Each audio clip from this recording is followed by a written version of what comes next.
মৰমৰ ছাত্ৰ-ছাত্ৰী, আমি lesson number 1 Holi the festival of colour এই পাঠটি আলোচনা কৰি আছিলো অসমীয়াত।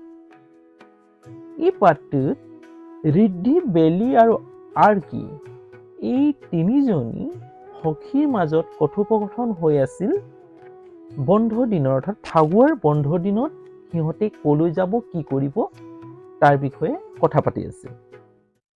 আৰ্কি আৰু বেলিৰ মাজত কথোপকথন হৈ থাকোঁতে তাৰ মাজত ৰিদ্ধি সোমাই গ'ল আৰু ৰিদ্ধিক বেলিয়ে ক'ব ধৰিছিল ফাগুৱাৰ বিষয়ে কিছু কথা। আৰু ফাগুৱাত আমাৰ অসমৰ বৰপেটা ঠাইত বৰপেটাত কেনেধৰণে ফগুৱা উৎসৱ পালন কৰা হয়, হোলী উৎসৱ পালন কৰা হয় তাৰ বিষয়ে ৰিদ্ধিক কৈ আছিল। ফাগুৱা উৎসৱটো বৰপেটাত এক বেলেগ ধৰণেৰে পালন কৰা হয় বুলি কৈছে। আৰু সেই কথোপকথনৰ দুটা ভিডিঅ' মই তোমালোকলৈ আগবঢ়ালো। আজি 3 নম্বৰ ভিডিঅ'ত মই পাঠটিৰ কিছু অংশ সামৰি ল'ম। আহা আমি আগত এৰি থৈ যোৱা পেৰাগ্ৰাফটোৰ পৰা আলোচনা কৰি যাওঁ।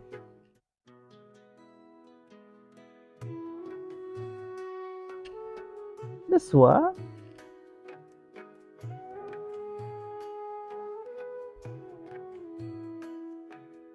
আমি পাইছিলো যে দোল বেলি টাৰ্ণ টু ৰিদ্ধি এণ্ড চেজ জয়ফুল্লি। তোমালোকে আগৰ ভিডিঅ'সমূহ চাবা, তেতিয়াহে পাঠটো বুজি পাবা। মই টুকুৰা টুকুৰা কৰি দিছোঁ, গতিকে তোমালোকে বুজি পোৱাত অলপ অসুবিধা হ'ব পাৰে। গতিকে আগৰ ভিডিঅ'সমূহ চালেহে তোমালোকে পাছৰ ভিডিঅ'টো গম পাবা। দোল is celebrated for 3 to 5 days in Barpeta. দোল 3 পৰা 5 দিন লৈকে পালন কৰা হয় বৰপেটাত। It is different from the Holi celebrated in other parts of India. এই হোলীটো ভাৰতৰ অন্য ঠাইতকৈ বেলেগ ধৰণে উদযাপন কৰা হয়। দোল উৎসৱ of Barpeta is closely related to কীৰ্তনঘৰ। দোল উৎসৱ, বৰপেটাত যি দোল উৎসৱ পালন কৰা হয় অফ বৰপেটা, বৰপেটাৰ দোল উৎসৱ। অফ দিয়া আছে প্ৰিপজিশ্যন, বৰপেটাৰ, এইটো ৰ বুজায়। আমি সাধাৰণতে অসমীয়া ৰটো পাছফালে লিখোঁ, তোমাৰ ৰটো, কিন্তু ইয়াত ৰটো আগফালে হৈ যায়, প্ৰিপজিশ্যন বুলি কয় অব্যয়। অফ বৰপেটা, বৰপেটাৰ দৌল উৎসৱটো ইজ হয় ক্লোজলি ৰিলেটেড, ওতঃপ্ৰোতভাৱে জড়িত, অৰ্থাৎ সম্পূৰ্ণভাৱে জড়িত। ক্লোজলি মানে সম্পূৰ্ণভাৱে জড়িত। টু কীৰ্তনঘৰ, কাৰ লগত? কীৰ্তন ঘৰৰ লগত। অৰ্থাৎ এই বৰপেটাত ফাগু উৎসৱটো অৰ্থাৎ দৌল উৎসৱটো কীৰ্তন ঘৰৰ লগত জড়িত।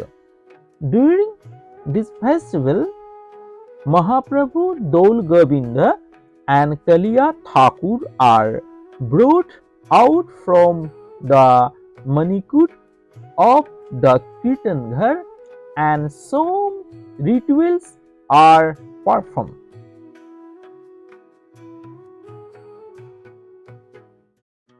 During this festival, during মানে সময়ত, this মানে এইটো, ফেষ্টিভেল মানে পৰৱ বা উৎসৱ।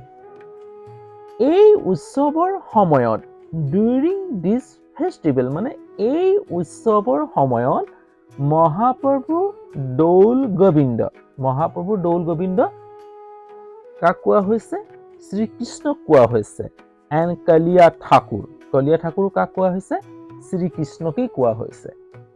এই দুইটা শ্ৰীকৃষ্ণৰ অন্য নাম। আৰু বৰ্ট আউট, উলিয়াই অনা হয়। বৰ্ট আউট মানে উলিয়াই অনা হয়। ব্ৰিঙৰ পাষ্ট টেন্স বৰ্ট, উলিয়াই অনা হৈছিল। ব্ৰট আউট, উলিয়াই অনা হয়।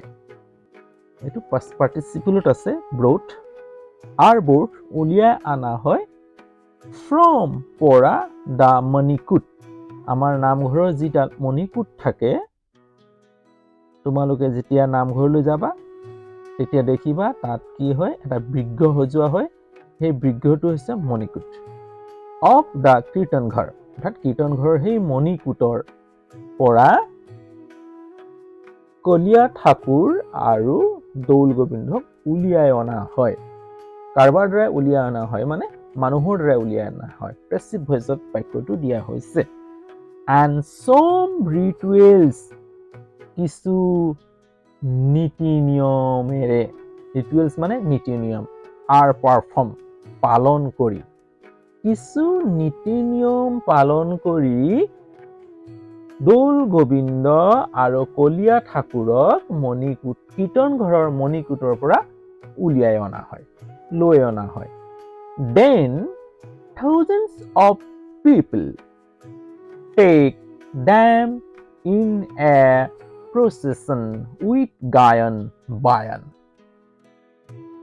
then মানে তেতিয়া thousands of people হাজাৰ হাজাৰ মানুহ thousands বহু বচন আছে হাজাৰ হাজাৰ মানুহ take them মানে লৈ ধৰে কৰিয়াই সিহঁতক কৰিয়াই অৰ্থাৎ বুকে ইন এ প্ৰচেছন এটা কি হয় শোভাযাত্ৰা কৰা হয় প্ৰচেছন মানে শোভাযাত্ৰা উইথ গায়ন বায়নৰ সৈতে অৰ্থাৎ ঢোল মৃদং বজাই এক মাংগলিক কাৰ্যৰে তেওঁলোকক প্ৰচেছন কৰে অৰ্থাৎ শোভাযাত্ৰা কৰোৱা হয় ৰিয়েলি সঁচাকৈ do you join the profession do you join ডুটো যেতিয়া সাবজেক্টৰ আগত বহে সিম্পল প্ৰেজেন্ট টেন্সত তেতিয়া প্ৰশ্ন হয় বাক্যটো সিম্পল প্ৰেজেন্ট টেন্সত প্ৰশ্ন কৰা হৈছে ডু ইউ জইন তুমি তাত জইন কৰা নে তুমি তাত অন্তৰ্ভুক্ত হোৱা নে দা প্ৰচেছন সেই প্ৰচেছনত তুমি সেই প্ৰচেছনত যোৱা নে সাধাৰণতে ক'বলৈ গ'লে তুমি সেই প্ৰচেছনত যোৱা নে ৰিদ্ধি আস্কড ৰিদ্ধিয়ে সুধিছে কাক সুধিছে বেল্লি সুধিছে বেল্লি আৰু ৰিদ্ধিৰ মাজত কি হৈছিলে আলোচনা হৈ আছিল বেল্লি ৰিপ্লাইজ বেলিয়ে প্ৰত্যুত্তৰ দিছিল ৰিপ্লাইজ মানে প্ৰত্যুত্তৰ দিয়া কোনোবা এটা কথা ক'লে আমি যেতিয়া কওঁ তাক ৰিপ্লাইজ বুলি কয় সিম্পল প্ৰেজেন্ট টেন্সত বাক্যটো থকাৰ বাবে বেলি থাৰ্ড পাৰ্চন সিঙ্গুলাৰ নাম্বাৰ সেইকাৰণে ৰিপ্লাই ভাৱটোৰ লগত এছ বা ইএছ যোগ হৈছে সেইকাৰণে ৰিপ্লাইজ হৈছে বেলিয়ে প্ৰত্যুত্তৰ দিছে ইয়েছ হয় আই অলৱেজ ডু মই সদায় কৰোঁ মানে মই সদায় যাওঁ ডু মানে কৰা কিন্তু ইয়াত আই অলৱেজ ডু মই সদায় যাওঁ তেনেধৰণে অৰ্থ প্ৰকাশ কৰিছে During this Dol Utsav, the air of Barpeta is filled with holy git. During this Dol Utsav, এই দৌল উৎসৱৰ সময়ত during মানে সময়ত বুজাইছে সেই মুহূৰ্তক বুজাইছে বা সেই মুহূৰ্তত অৰ্থাৎ this দৌল উৎসৱ এই দৌল উৎসৱৰ মুহূৰ্তত the air জলবায়ু অফ বৰপেটাৰ জলবায়ু ইজ ফিল্ড ফুল হৈ থাকে উইথ হোলি গীতৰ সৈতে বৰপেটাৰ জলবায়ু কি হৈ থাকে ভৰি থাকে মানে কি হৈ থাকে তাত হোলিৰ গীতেৰে মুখৰিত হৈ থাকে Bhaona is also perform at night Bhaona অসমীয়া সংস্কৃতৰ এক অনবদ্য অংগ হৈছে ভাওনা যাক শ্ৰী শ্ৰী মাধৱদেৱে আৰু শংকৰদেৱে আৰু মাধৱদেৱে আমাক এই অৱদানটো দি গৈছিল নৱ বৈষ্ণৱ ধৰ্মৰ আৰু সেই ভাওনা শ্ৰীকৃষ্ণৰ আৰাধনাত কি কৰা হয় ভাওনা কৰা হয় এই ভাওনাটো পাৰফৰ্ম কৰা হয় অলছো ভাওনা ইজ অলছ মানে জোৰ দিয়া বুজাইছে ভাওনাও পাৰফৰ্ম মানে পালন কৰে তাত দেখুওৱা হয় এট নাইট ৰাতি কি কৰা হয় ভাওনাও দেখুওৱা হয় I have never seen a Bhaona I have never মানে কেতিয়াও দেখা নাই have seen মই কেতিয়াও দেখা নাই এ ভাওনা মই ভাওনা কেতিয়াও দেখা নাই বা দেখা পোৱা নাই আৰ্কি চেজ তাৰ মাজতে আৰ্কি আকৌ মাত লগালে কথাটো চলি আছিল বেলি আৰু ৰিদ্ধিৰ মাজত তাতে মাজতে আকৌ কি আৰ্কিয়ে মাত লগালে যে মই ভাওনা কেতিয়াও দেখা নাই sadly মানে দুখিতভাৱে এছোৱা Arki asks sadly Arki says sadly আৰ্কিয়ে দুখিতভাৱে কথাষাৰ কৈছে অৰ্থাৎ তেওঁ দুখ কৰিছে যে তেওঁ কেতিয়াও ভাওনা দেখা নাই বুলি দুখ কৰি কৈছে আজিলৈ হ'ব ভিডিঅ'টো দীঘল নকৰো গতিকে 11 মিনিট পাৰ হৈ গৈছে নেক্সট ইয়াৰ পেৰাগ্ৰাফ অন্তিম পেৰাগ্ৰাফটো মই অন্তিম ভিডিঅ'ত তোমালোকক দিবলৈ চেষ্টা কৰি যাম তোমালোকে ভিডিঅ'সমূহ চাই থাকিবা ক্ৰম অনুযায়ী মই প্লেলিষ্ট বনাই দিছোঁ প্লেলিষ্টত তোমালোকে প্ৰত্যেকটো ভিডিঅ' চাবলৈ চেষ্টা কৰিবা তেতিয়াহে বুজি পাবা আজিলৈ হ'ব নেক্সট ভিডিঅ'টো মই নেক্সট দিনা দিম আজিলৈ ইয়াতে ৰাখোঁ যদি চেনেল নতুন তেতিয়াহ'লে চেনেলটো ছাবস্ক্ৰাইব কৰি ল'বা যদি কিবা বুজাত যদি অসুবিধা থাকে কিবা বুজি পোৱা নাই যদি মোৰ বুজোৱাত কিবা যদি ভুল হয় তোমালোকে কমেণ্টত জনাবা মই আকৌ তাক ৰিপ্লাই কৰিবলৈ চেষ্টা কৰিম অৰ্থাৎ ৰিপিট কৰি দিম আকৌ আজিলৈ হ'ব মই অন্য এটা ভিডিঅ'লৈ আকৌ তোমালোকৰ ওচৰত এইদৰে উপস্থিত হ'ম তাৰে আশাৰে আজিলৈ ৰাখিলোঁ বাই